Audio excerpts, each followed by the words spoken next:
जैसा कि आप देख रहे हैं कि इस समय काफी संख्या में लोग मौजूद हैं। कुछ लोग हमारे साथ मौजूद हैं। आज बाबा साहब का जन्म उत्सव बड़े धूमधाम से मनाया जा रहा है। हम जानना चाहेंगे कि बाबा साहब के प्रति आज जो जन्म उत्सव मनाया जा रहा है उस पर आप क्या कहना चाहेंगे? मुझे बहुत बहुत धन्यवाद देना चाहूंगा आपके चैनल को सबसे पहले मैं। और आज हम लोग ये जो यहाँ पे पहुंचे, ये हमारा आजाद नगर कैंपल रोड पे ये अंबेडकर पार्क में हम लोग बाबा साहब की जयंती मना रहे हैं। इसका सौभाग्य प्राप्त हुआ है और सभी को इसके लिए मैं बधाई देना चाहूंगा, आपके चैनल को भी बधाई देना चाहूंगा। बाबा साहब भीमराव अम्बेडकर कहते हैं कि बहुत संघर्ष किया उन्होंने। जब वो छोटे थे तो उनके साथ बहुत छुआछूत भी की गई। जब वो बचपन में पढ़ने जाते थे स्कूल में तो बताया जाता है कि उनके स्कूल से बाहर बैठने दिया जाता था और जो नाई था उनके बाल तक नहीं काटता था, वो भी मना कर देता था। जो है बैलगाड़ी वाले थे वो भी उनको अपनी बैलगाड़ी पे बैठाने से मना कर देते थे। तो इतनी विषमताओं का सामना उन्होंने किया। उनके जो पिताजी थे वो पिताजी ने जो है वो अंग्रेजी सेना में अफसर थे, तो उसकी वजह से उनको जो है थोड़ा बहुत पढ़ने का अधिकार मिल गया। वरना यहाँ का समाज जो है वो ऐसे नीचे तबके के लोग हैं, उनको पढ़ने का अधिकार उस समय नहीं था। तो जब वो जो है अंग्रेजी शिक्षा उनको प्राप्त हुई और उनके पिताजी की वजह से और अंग्रेजों की वजह से उनको जो पढ़ने का मौका मिला, तो उन्होंने जो है बहुत अच्छे से पढ़ने में बहुत विद्वान होते ही और पढ़ करके उनके बारे में कहा था कि वो जो है विदेश में भी पढ़ने का मौका मिला। और आज बहुत से लोग विदेश में जाने के लिए जो है तरसते हैं, नहीं जा पाते हैं, लेकिन उनके अंदर इतनी काबिलियत थी, इतना टैलेंट था, जिसकी वजह से अपने टैलेंट के दम पर वो विदेश गए। कोलंबिया विश्वविद्यालय में उन्होंने पढ़ाई की और उनके पास बताते हैं 32 डिग्रियां थी। ये बहुत बड़ी बात है। मतलब भारत के अंदर ही नहीं पूरे दुनिया में इनको सिंबल ऑफ नॉलेज के नाम से जाना जाता है। जैसा कि बाबा साहब हमेशा कहते रहे कि शिक्षित बनो, संगठित हो जी। लेकिन आज के समय में देखा जा रहा है कि लोग संगठित नहीं हो रहे समाज के प्रति, जबकि सामाजिक कार्यक्रम के आयोजन से बराबर लगातार लोग एक दूसरे को जागरूक करने का प्रयास करते हैं। इस पर आप क्या कह रहे हैं?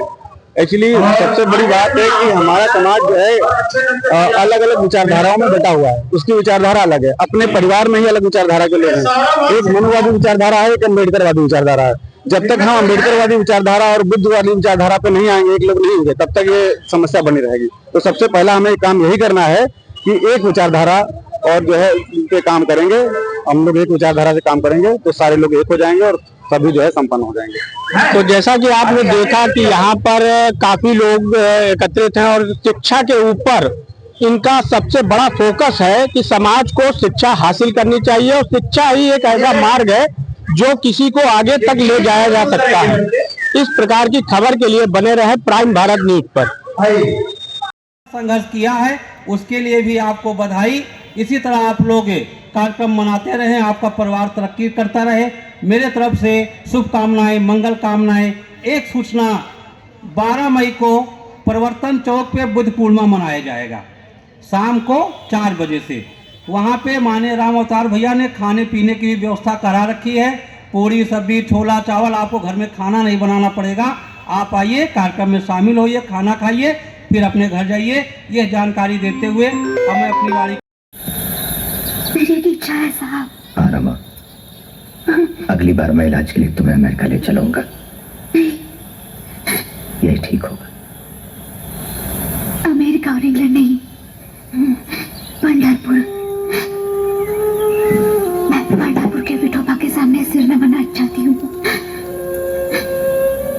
मेरी इतनी सी इच्छा पूरी नहीं करेंगे? भगवान विठोबा निजी जाति के लोगों को दर्शन नहीं देता। ऐसे भगवान के पास क्यों जाएं, जो कि हमें आशीर्वाद भी नहीं देना चाहता। नासिक में मंदिर प्रवेश के लिए आप लड़े थे। हाँ, लेकिन वो लड़ाई हमारे हकों की थी, भगवान के दर्शन के लिए नहीं। अगर वो हमें हिंदू मानते हैं तो भगवान के दर्शन पर भी हमारा हक होना चाहिए।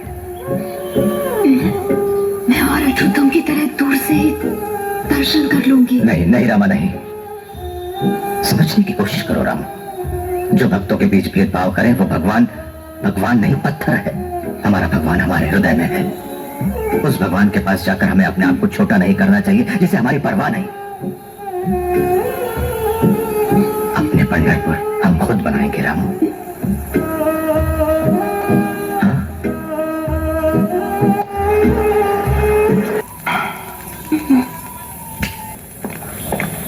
ब्रह्मा,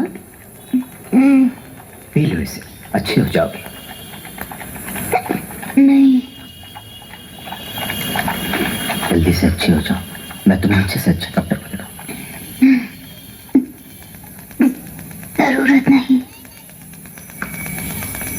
मैंने तुम्हें हमेशा दुख दिया है रमा। खुश हूं। मैं शांति से मरूंगी। मैं मरने से नहीं डरती। मैंने मौजूद है बालागंज में आजाद नगर पार्क में, और यहाँ पर बुद्ध प्रिय विकास मंच के द्वारा एक कार्यक्रम आयोजित किया है डॉक्टर भीमराव अंबेडकर जयंती के उपलक्ष्य में। और एक प्रत्येक वर्ष के भांति इस वर्ष भी जयंती का प्रोग्राम मनाया जाता है और बड़ी संख्या में लोग बाबा साहब को मानने वाले उनके अनुयायी यहाँ पर उपस्थित होते हैं और समाज को जागरूक करने का काम प्रतिदिन करते रहे हैं। आइए जानते हैं क्या कहना चाहते हैं लोग।